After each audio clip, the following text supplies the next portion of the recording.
पूछ कि मेरी मंजिल कहाँ है, ना पूछ कि मेरी मंजिल कहाँ है, अभी तो सफर का इरादा किया है, ना हारूंगा हौसला मरते दम तक, ये मैंने किसी और से नहीं खुद से वादा किया है। हेलो फ्रेंड्स, आज का वीडियो हर महिला को एक मैसेज देने के लिए है। ये वीडियो हर उस महिला के लिए है जिसका उत्साह नीचे गिर रहा है, जिसके अंदर पोटेंशियल की कोई कमी नहीं है, लेकिन उसे कहीं ना कहीं दबा दिया गया है। फ्रेंड्स, हमारे देश की आबादी का 48% महिलाएं हैं और हमारे देश की महिलाओं के टैलेंट में, उनके पोटेंशियल में कोई कमी नहीं है, लेकिन हमारे देश में महिलाओं को ग्रो नहीं करने देते हैं। हमारे यहाँ महिलाओं को सिर्फ घर गृहस्थी सिखाई जाती है। उन्हें बचपन से ही बोला जाता है कि पढ़ाई लिखाई आपके लिए नहीं है, आपको तो वही करना है ना, घर संभालना है, वही सीखो, यह कहकर उन्हें दबा दिया जाता है। आज भी हमारे देश में महिलाओं को सिर्फ 4 साल एवरेज एजुकेशन दी जाती है, मतलब सिर्फ प्राइमरी एजुकेशन, बस पढ़ाई छोड़ो, घर संभालो। जब हमारे देश की 48% सिर्फ महिलाएं हैं और महिला ही पढ़ नहीं रही है, तो देश कैसे ग्रो कर सकता है? ये सब मानसिकता का खेल है। हम खुद ही अपने देश को, अपने घर को आगे नहीं बढ़ने देना चाहते हैं, और अगर बहुत संघर्ष करके, बहुत मेहनत करके कोई औरत आगे निकलने की कोशिश भी करती है तो उसे वहीं दबा दिया जाता है, उसे नीच समझा जाता है।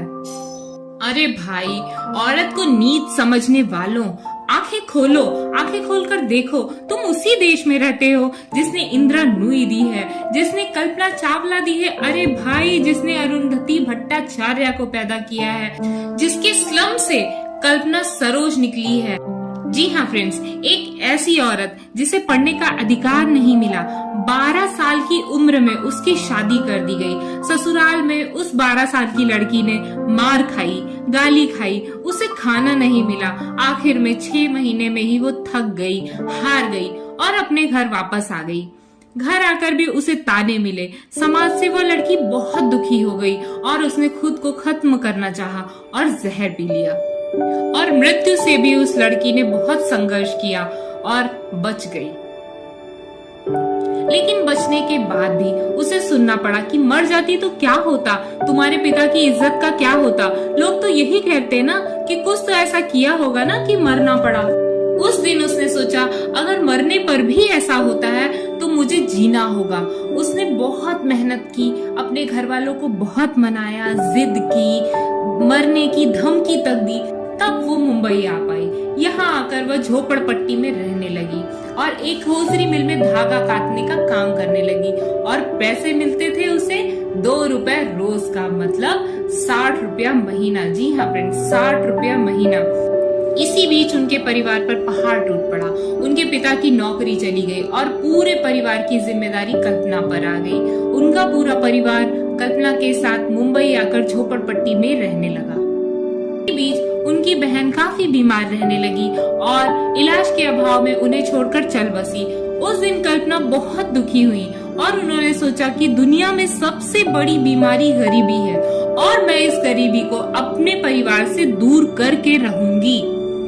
उसने दर दर की ठोकरें खाई, बहुत संघर्ष किया, तब जाकर उसे 50,000 का लोन मिला।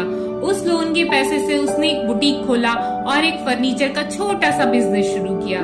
तब उसे पता चला कि लोन लेना और नौकरी करना आम जनता के लिए कितना मुश्किल होता है।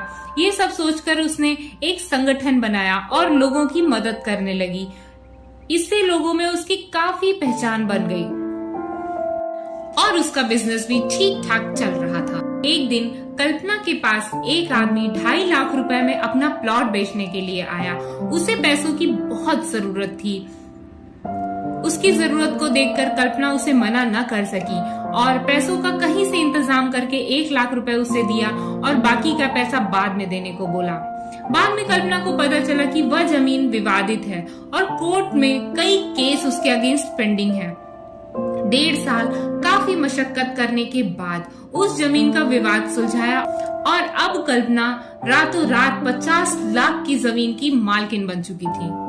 अब जब उन्होंने उस जमीन पर कंस्ट्रक्शन करना चाहा तो एक बार फिर पैसा उनके आड़े आ गया। तो उन्होंने एक व्यापारी के साथ एग्रीमेंट किया और बिल्डिंग बनाने लगी और एक बिल्डर बन गई।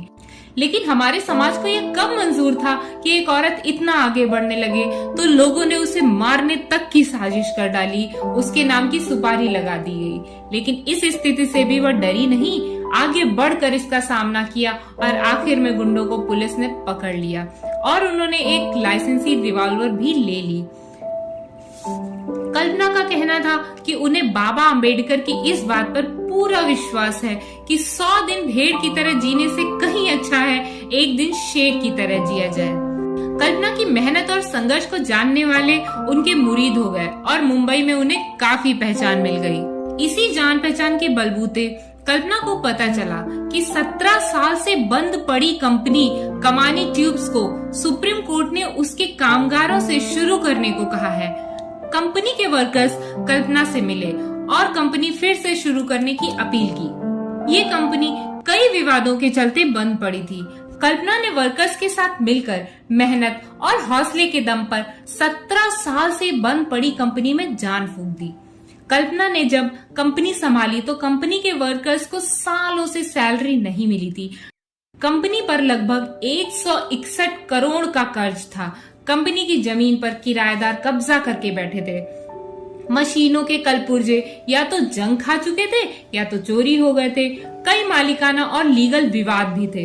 कल्पना ने हिम्मत नहीं हारी और दिन रात मेहनत करके ये सभी विवाद सुलझाए।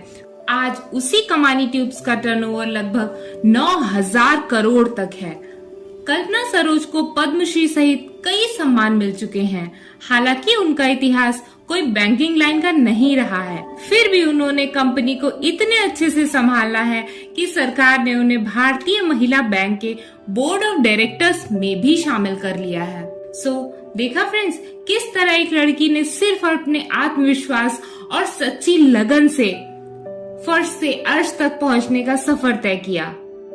ऑल ब्यूटीफुल लेडीज, अब किस्मत के भरोसे रहना बंद करो और इस औरत की तरह हर मुश्किल का डट कर सामना करना सीखो। एक दिन सफलता तुम्हारे कदम जरूर चूमेगी। Okay, thanks for watching, bye bye. और हाँ, अगर ये वीडियो अच्छा लगा हो तो लाइक, शेयर और सब्सक्राइब जरूर करें।